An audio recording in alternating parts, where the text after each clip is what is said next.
Niining panahon nga ang putling ebanghelyo gihagit sa mga hiwi nga pagtulunan. Kinahanglan mo barog ang mga tinunan ni Kristo sa pagpakigbisog sa paglaban sa pagtuo nga makausa ug alang sa tanang panahon gihatag sa Dios ngadto sa iyang katawhan. Maoy hinungdan nga namugna kining tulumanon ang putling ebanghelyo. 30 minutos nga pagsabwag sa tinuod nga ebanghelyo kauban ni Pastor Jeremias Hangad. Ang putling ebanghelyo tulumanon nga gihatod kaninyo sa Unidos Community Bible Fellowship sa Unidos Plaridel, Misamis Occidental. Ang putling ebanghelyo, ang putling ebanghelyo, ang putling ebanghelyo.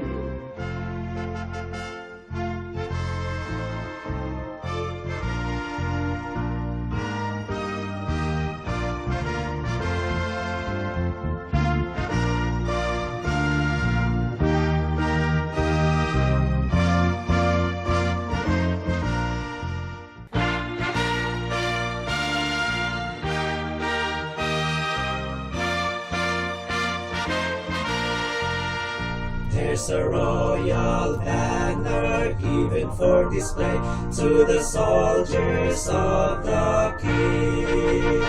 As an ensign fair we lift it up today, while as ransomed ones we see. Marching on, marching on, for Christ count everything but loss, and to crown Him we'll toil and sing beneath the banner of the cross. Though the foe may rage and gather us the flood, let the standard be displayed. And beneath His folds as soldiers of the Lord, for the truth be not dismayed. Marching on, marching on, for Christ count everything but loss, and to crown Him King we'll toil and sing beneath the banner of the cross. Over land and sea, wherever man may dwell, make the glorious tidings known. Of the crimson banner now the story tell, while the Lord shall claim His own. Marching on, marching on, for Christ count everything but loss, and to crown Him King we'll toil and sing beneath the banner of the cross. When the glory dawns, 'tis drawing very near, it is hastening day by day. Then before our King the foe shall disappear, and the cross the world shall sway. Marching on, marching on, for Christ count everything but loss, and to crown Him King we'll toil and sing beneath the banner of the cross.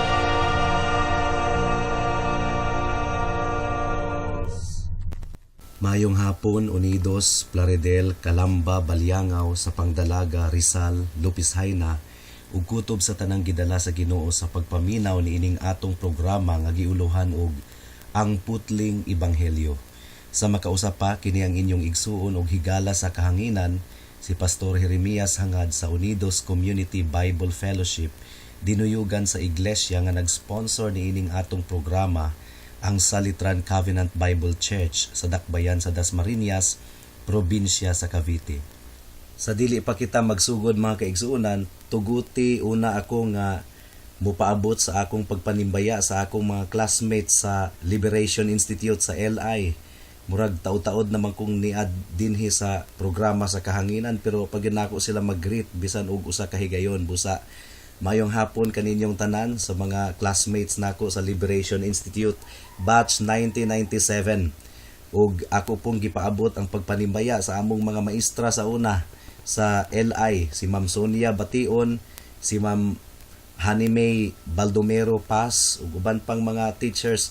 Pasensya na kung dili na ako ma-mention ang inyong pangalan usa-usa tungod kay limitado ang atong oras diri sa kahanginan. Pero gimingaw kay ko sa inyong tanan ug hinaot nga moabot pod ang panahon nga magka-reunion kita, magkatipok-tipok kita pag-usab. Kaya ang katapusan nga reunion nga akong natambungan, I think it took place 15 years ago dito sa Sunrise Beach Resort sa Baliangaw, Busa. Maayong hapon kaninyong tanan. Ako pod nga gipaabot ang pagpanimbaya sa mga kaparintihan ug kahigalaan nato sa Luod family. Giingon sa akong nanay nga ato pod kunong i-greet kining atong duol kaayo sa ato ang kadugo. Busa, mayong hapon kaninyong tanan ug hinaot nga nagapaminaw usab kamo ug nagasunod niining atong programa sa kahanginan. Sa atong unang mga pagtuon mga kaigsuonan, napasabot nato nga si Kristo lamang ug siya lamang gayud ang imong paglaom alang sa imong kaluwasan. Apan ang pangutana mao kini: unsaon man aron makabaton ka og saving relationship with Jesus? Sa unsang paagi nga si Kristo mahimong imong manluluwas? Sumala sa atong nakita niadtong miaging Sabado, ang giingon sa Biblia, kinahanglan ikaw maghinulsol ug mutuo sa maayong balita. Atong gibasa niadtong miaging Sabado ang Marcos kapitulo 1 bersikulo 14 hangtod sa 15 nga nagaingon: sa dihang nabilanggo na si Juan, miadto si Jesus sa Galilea ug nagsangyaw sa maayong balita sa Dios nga nagaingon, miabot na gayod ang panahon nga maghari na ang Dios. Busa, paghinulsol kamo ug tuuhi ninyo ang ebanghelyo. Sumatik di mga kaigsuonan, nagwali ang atong Ginoo nga ang gingharian sa Dios nagsingabot na. Karon nga miabot na ang Mesiyas, ang paghari sa Ginoo sa kaluoy ug grasya miabot na usab. Ug unsa ang tubag nato sa ebanghelyo aron kita maluwas? Paminawa ang giingon ni Jesus. Paghinulsol kamo ug tuuhi ang ebanghelyo. Repent and believe in the gospel. Mausab kini ang summary sa mensahe ni Pablo sa iyang mga pagwali. Gibasa usab nato niadtong miaging Sabado ang Buhat kapitulo 20 bersikulo 18 hangtod sa 21. Ang giingon didto, ang konteksto ni adtong mga bersikulo kadtong nagpatawag si Pablo og meeting sa mga pastor nga taga Efeso. Ang giingon diri, sa pag-abot nila miingon siya, nasayod kamo kung giunsa nako paggamit ang tibuok kong panahon samtang ako uban pa kaninyo sukad sa unang adlaw sa pag-abot ko sa lalawigan sa Asya. Uban sa dakong pagpaubos og mga luha, nag-alagad ako ingon nga sulugoon sa Ginoo bisan pa sa mga pagsulay nga midangat kanako gumikan sa mga daotang laraw sa mga Hudiyo. Nasayod kamo nga wala ako'y gihikaw bisan unsa nga makatabang kaninyo samtang nagwali ug nagtudlo ako kaninyo sa atubangan sa katawhan ug diha sa inyong mga puloy-anan. Giawhag ko ang mga Hudiyo ug mga Hintil sa paghinulsol aron sa pagbalik ngadto sa Dios ug sa pagtuo sa atong Ginoong Hesukristo.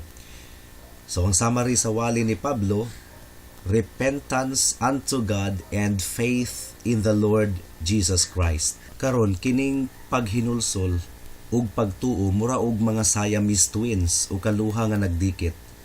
Aduna sila'y kalainan pero dili sila pwedeng bulagon.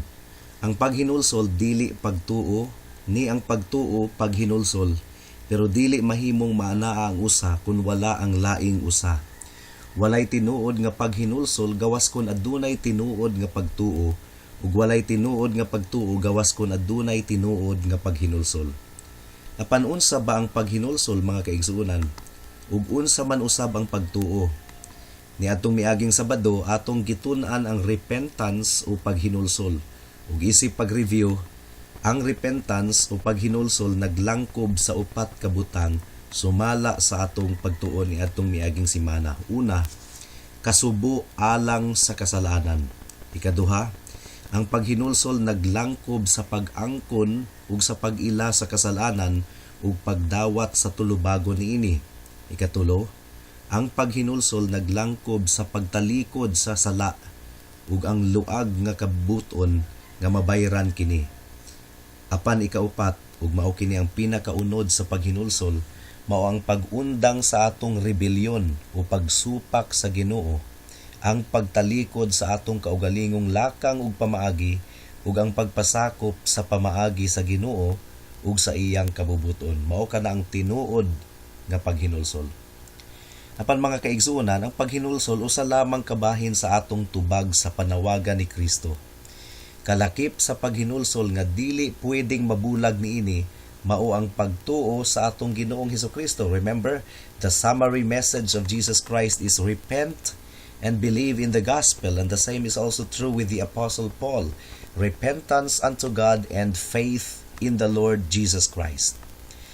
Unsa ang but ipasabot sa pagtuo o pagbaton ug pagtuo kang Hesus. Ang Biblia mga kaigsuonan, tataw kaayong nagpakita kanato nga ang pagtuo adunay tulo ka mahinungdanong mga elemento. Una, ang pagtuo adunay elemento sa insaktong kahibalo. Buti pasabot niini, ang pagtuo kinahanglan nakabase sa insaktong kahibalo. Kahibalo kung kinsa bagayod si Hesukristo sumala sa Biblia ug tinuod nga pag-ila kaniya. Unsaon man nimo sa pagtuo ug pagsalig kang Hesus kung wala nimo siya tinuod nga mailhi kung kinsa bagayod siya? Imposible kana mga kahigalaan. Mao nga ang giingon sa Roma kapitulo 10 bersikulo 17 mao kini. Mao nga ang pagtuo nagagikan sa pagpamati ug ang pagpamati pinaagi sa pulong sa Ginoo. Higala, kung dili ka ganahan nga mamati sa pulong sa Ginoo, dako kaayog posibilidad nga ang imong pagtuo kang Kristo dili tinuod nga pagtuo, peke nga pagtuo. For faith comes from hearing, and hearing by the word of God. Mugani hinungdan nganong kita naningkamot sa pagwali dinhi sa kahanginan aron masabwag nato ang kamatuoran, aron ang makapaminaw niini makabaton og tinuod nga pagtuo. For faith comes from hearing, and hearing by the word of God. Romans chapter 10 verse 17. Dili kini nagapasabot nga kinahanglan natong mahibaw-an ang tanang detalye mahitungod kang Hesus aron kita makatuog makasalig kaniya. Adunay kamatuoran ang ginaingon sa kadaghanan nga imposible gayod nga mailhan nato si Kristo sa kinatibuk-an tungod kay siya Dios. Apan mga kaigsuonan, ang pagkasayod ug pagkaila sa tinuod nga Hesus gikinahanglan gayud aron kita makabaton og tinuod nga pagtuo kaniya. Mao nga importante kayo nga mailhan nato kung kinsa bagayod si Hesus ug unsaon man nato pagbuhat niini. Well, aron mailhan nato si Hesus, dili kini pinaagi sa pagtan-aw sa picture o litrato kuno ni Hesus tungod kay wala jud ta masayod kung unsa bagayod ang iyang dagway. Walay nakakuha og litrato or picture niya ni adtong mianhi siya sa kalibutan. Ug walay klaro nga pagkahulagway sa iyang dagway nga mabasa nato sa Biblia. Dili nato mailhan si Hesus pinaagi niining mga butanga, kundili pinaagi lamang sa Biblia. Ila-ilaho nato si Hesus pinaagi sa Biblia. Magunsa man ang hulagway, kundili nato mailhan ang iyang pagka-Dios, ang iyang hustisya, ang iyang gugma, grasya ug kaluoy. Magunsa man ang hulagway, kung wala nato mahibaw ang iyang gibuhat didto sa cross aron sa paghatag og dalan sa kaluwasan alang sa mga makasasala nga susama kanato. Superstition mga kaigsuonan, uto-uto ang resulta ni anang picture lamang ni Hesus ang tan-awon ug dili na gani magkabali og basa sa Biblia.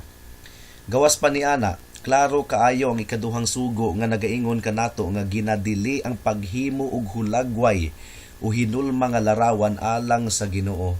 And since Jesus is God, then it follows that making a picture of Jesus and bowing down to worship that picture is abomination in the sight of God.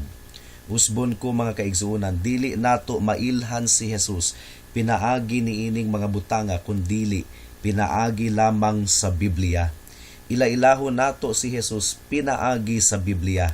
Usbon ko Romans chapter 10 verse 17, faith comes from hearing and hearing by the word of God. Ang pagtuo mabatunan pinaagi sa pagpaminaw ug ang pagpaminaw pinaagi sa pulong sa Ginoo. Gusto mong makabaton og tinuod nga pagtuo? Kinahanglan maminaw ka sa pagwali sa pulong sa Ginoo nga nagpaila-ila sa Ginoo kanimo. Ikaduha, ang pagtuo naglangkob sa elemento sa pag-ila o pag-uyon. Unsa man ang pagailhon ug uyunan, dili lang igo nga mahibaw-an nato ang tinuod nga Hesus sa Biblia, kundili kinahanglan natong uyunan ang atong kahibalo mahitungod kaniya sumala sa gipadayag sa Biblia. Ang buot ipasabot niini, kinahanglan nga ilhon, uyunan ug dawato nato isip matuod ang tanang gipadayag sa Biblia mahitungod kang Hesus. Lahi ang pagkahibalo mahitungod sa tinuod nga Hesus sumala sa gipadayag sa Biblia, ug lahi pod ang pag-uyon ug pag-ila nga ang nahibaw-an nimo mahitungod sa Hesus nga gipadayag sa Biblia tinuod gayud. Daghang mga tawo nga dako og kahibalo sa gipadayag sa Biblia mahitungod kang Hesus, pero dili tinuod nga nagtuo sa maong pagpadayag mahitungod kang Hesus. Example, nahibalo sila nga daghan og bersikulo sa Biblia nga nagpamatuod nga si Hesus Ginoo ug Dios gayod, ug dili kay tawo lamang. Aduna sila kahibalo, posible nga nabasahan nila kining mga bersikulo pero tungod kay nagapos na sila sa ilang namat-an nga pagtulunan nga ang doctrine of the Trinity nagtudlo nga dunay tulo ka Dios, kay mo man kanay gitudlo sa ilang mga ministro that the doctrine of the Trinity teaches that there are three gods. Nagmagahi gihapon sila sa pagdawat sa klaro kaayong gipadayag ni ining mga bersikulo nga si Kristo Dios ug dili kay tawo lamang. Mga kaigsuonan, ang Trinity wala nagatudlo nga adunay tulo ka Dios, dili na tinuod. Adunay usa lamang ka Dios, pero ang Dios sa Biblia bisan og usa lamang siya, aduna siya tulo ka persona, Amahan, Anak ug Espiritu. They are three, but they are one. Ug si Kristo ang Dios nga anak. Nagpakatawo siya, nahimo siyang tawo pero wala mawala ang iyang pagka-Dios. Nagkinabuhi siya nga walay sala, perpekto ang iyang kinabuhi. Namatay siya didto sa krus aron mahugasan ug matabunan ang kasalanan sa tanang nagsalig kaniya alang sa kaluwasan, ug tinuod siyang nabanhaw gikan sa mga patay. Misaka siya sa kahimayaan ug karon nagadumala ug nagahari isip Haring Mesiyas, ug siya misaad nga mobalik pag-usab sa katapusang adlaw. So mga kaigsuonan, usbon ko, daghang mga tawo nga nasayod niini nga mga nahasulat sa Biblia mahitungod kang Hesus, pero nagdumili gihapon sa pagtuo. They just know the content of the Bible, but they do not really believe them. Mao kini ang gitawag og unbelief o ang dili pagtuo.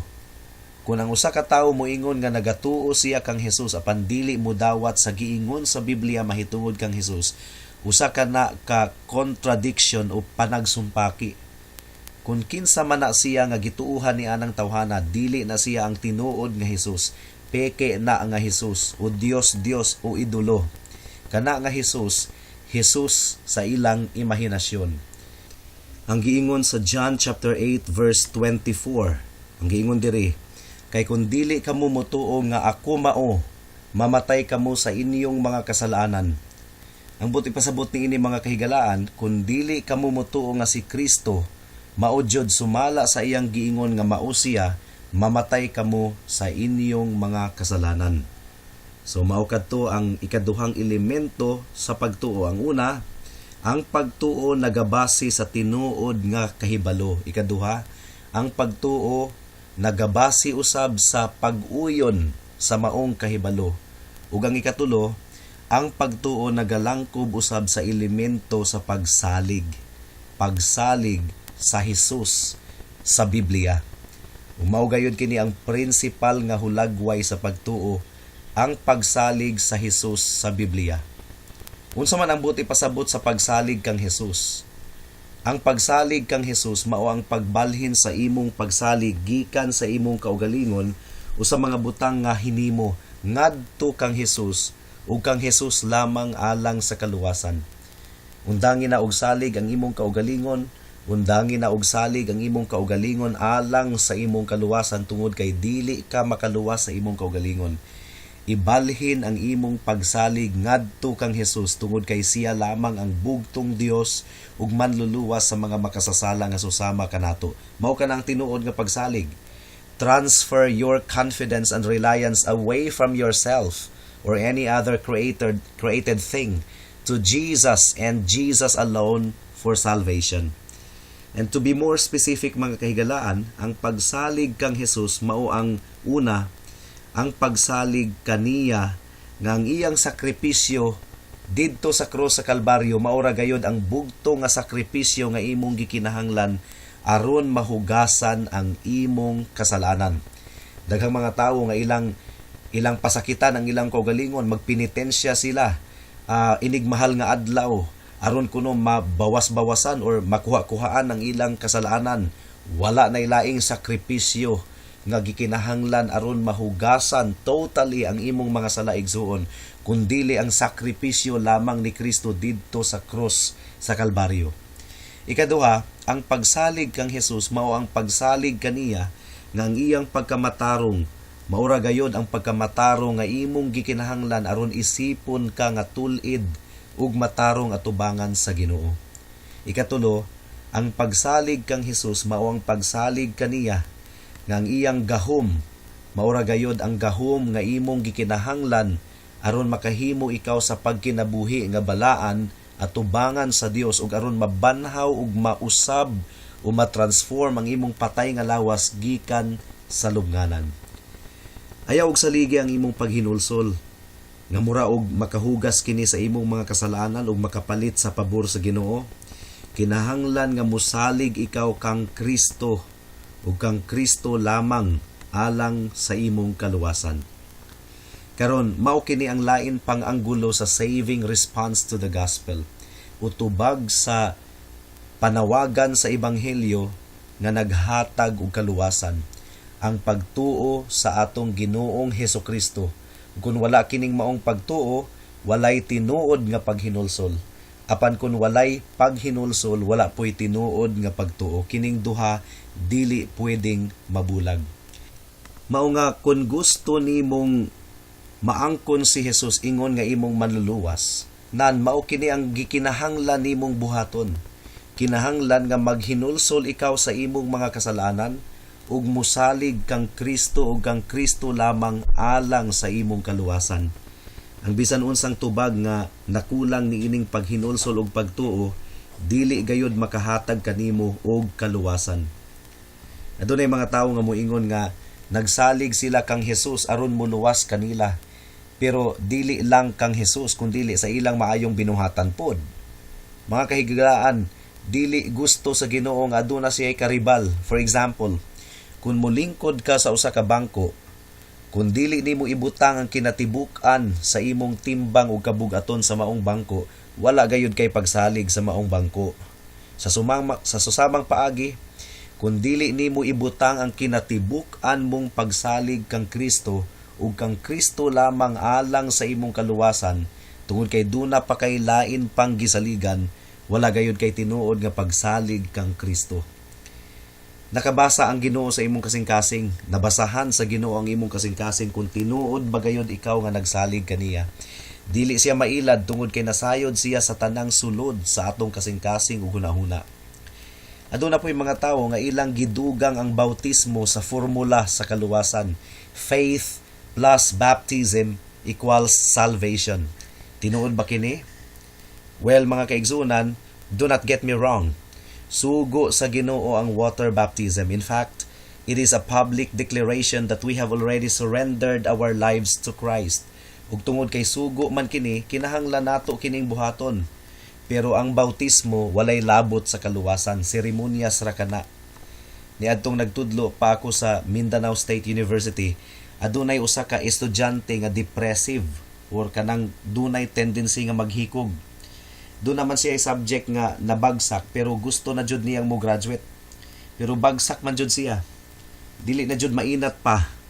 Nahadlok ang iyang mga ginikanan nga ikaguol kaayo kini niya ug basin og maghikog na pud ang ilang anak.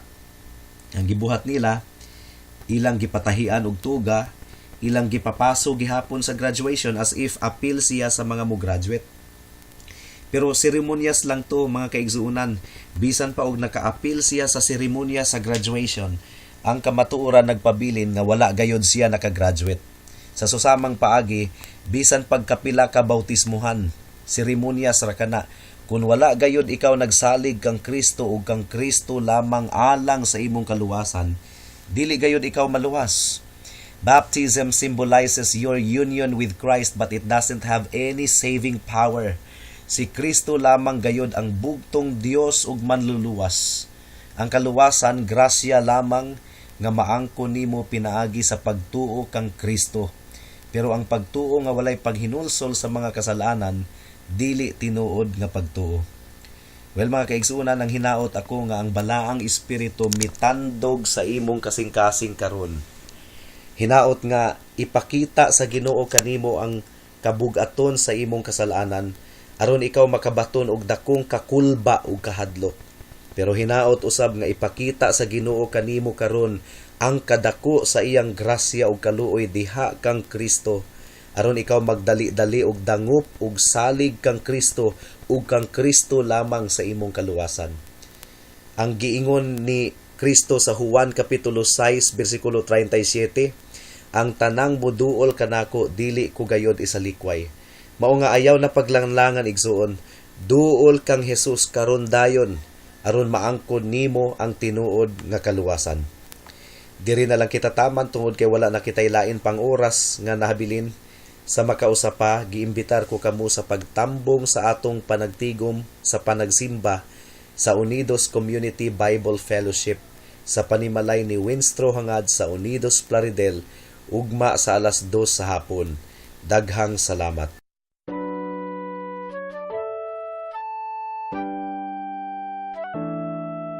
Noon ay bulag ako sa daan ng kaligtasan. Tulad ng marami, nakatuon ako sa sarili. Mabait naman at matulungin at walang kapwang inabuso. Kung kaya't ang tiwala ko, malamang ligtas ako.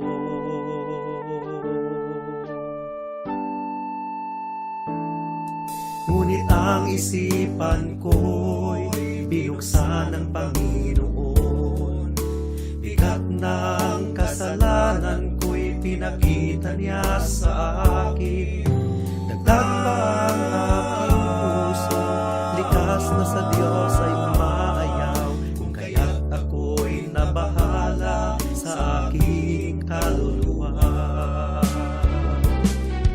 Ano nga bang batayan ng katubusan at kaligtasan ng isang katulad kong makasalanan?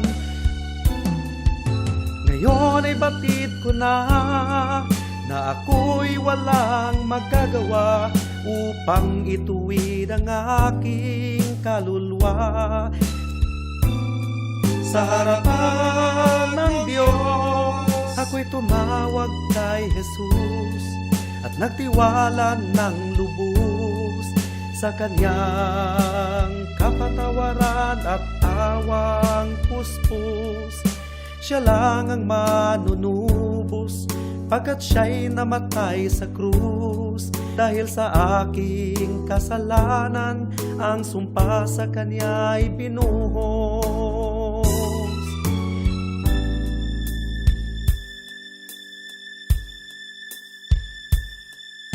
Ngayon ay tiyak ko na ang aking kaligtasan, aking nararanasan, tunay na kapayapaan. Ang puso ko'y binago niya, ang buhay ko'y inayos niya. Purihin si Jesus sa dakilang biyaya niya. Ang puso ko'y binago niya, ang buhay ko'y inayos niya. Purihin si Jesus sa dakilang biyaya niya. Alang sa dugang nga mga pangutana, mahimong mo text kang Pastor Jeremias hangad sa 0935 744 3030.